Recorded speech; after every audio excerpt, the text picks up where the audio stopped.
به نام خداوند بخشاینده مهربان. سلام برادران و خواهران زبان آموز.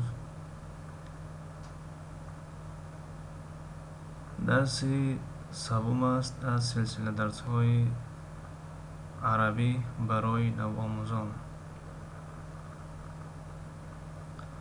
الفبای زبان عربی حرف با.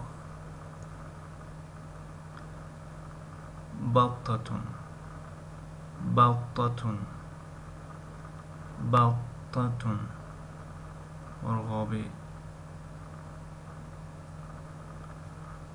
بنت بنت بنت دختر.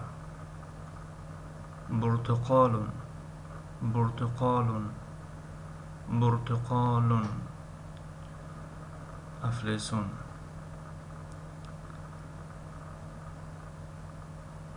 میگذاریم در قسم جمع کلمه ها. بطة جمعش بطوط بطوط. بط بطة. کلمه بطة سه نمود جمع دارد. بعضی کلمه ها در زبان عربی زیاده از 2-3 جمع دارند. بطة بطوط بطن بطة.